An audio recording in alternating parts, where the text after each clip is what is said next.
ইলিশ পোলাও বানাবো। তো বড় বড় মাছের পিসগুলো বেছে বেছে নিছি, বড় ইলিশ। এই যে পিসগুলো দিয়ে ইলিশ পোলাও বানাবো। আর ইলিশ পোলাও বেশি কিছু লাগবে না, অনেক সামান্য ময় মশলা। এই যে হলুদ ফাঁকি, মরিচ ফাঁকি, ধনা জিরা ফাঁকি আর লবণ। আমি হলুদ ফাঁকি দিছি কারণ সাদার আব্বু হলুদ না দিলে খাবে না, সাদা সাদা কালার হলে পছন্দ করবে না, তার জন্য হলুদ আমরা দিই পোলায়ে। আর এদিকে দিব হচ্ছে আদা রসুন বাটা। ইলিশ মাছ আদা রসুন বাটা দিলে সেন্ট বলে সবাই চলে যায়, কিন্তু আমরা না দিয়ে তো খেতে পারি না। আমি মোবাইলে দেখছি অনেকে টক দই দেয়, কিন্তু আমরা দিই না। আমি এইভাবেই রান্না করি, আপনারা আমার মতো করে রান্না করে খেয়ে দেখতে পারেন কেমন হয়। তো এই যে আমি মেখে এখন রেখে দেব। ইলিশ মাছটা মেখে আমি এখন রেখে দিব 15-20 মিনিট, তাহলে লবণ ঢুকে যাবে মাছের ভিতরে, সব মশলা মাছের ভিতরে চলে যাবে।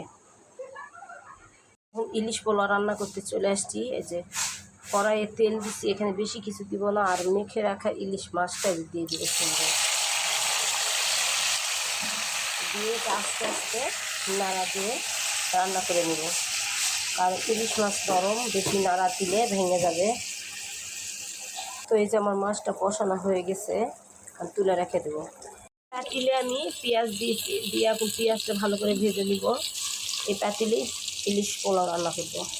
সামান্য একটু বেরেস্তা তুলে রাখছি, তারপরে এখানে কাঁচা জিরা, অল্প করে গরম মশলা দিলাম, দিয়ে এখন ভালো করে কষাবো। তো আমি পোলাও চালটা এখন ভালো করে ভাজা করব।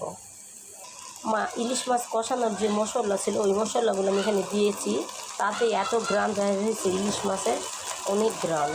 তো চাল ভেজে নেওয়ার পরে এখানে আমি পরিমাণ মতো পানি দিছি। আমি কিন্তু পানি মাপা দিই না, এটা আমার একটা আন্দাজ। তারপরও আমার বিরিয়ানি অনেক মজা হয়, ঝরঝরে হয়। তো উপরে দিয়ে দিলাম এই যে কাঁচামরিচ, এরপরে ঢেকে দেব। দেখেন পানিগুলো একদম পোলায়ের নিচে নেমে গেছে। এখন এর উপরে একটা একটা করে ইলিশ মাছ আমি দিয়ে দেব, দিয়ে তারপরে আবার ঢাকনা দিয়ে ঢেকে দেবো। এইভাবে একটা একটা করে মাছ আমি দিব। তো এই যে আমি কমপ্লিট হয়ে গেল আমার ইলিশ পোলাও। এখন চাউলটা ফোটা লাগবে, আরেকটু ঢেকে রাখবো চুলার উপরে। রান্না কমপ্লিট, সব মাছগুলো নিচে চলে গেছে। আমি একটু বিরিয়ানিটা উল্টায় দিছি, তো যে হয়ে গেছে।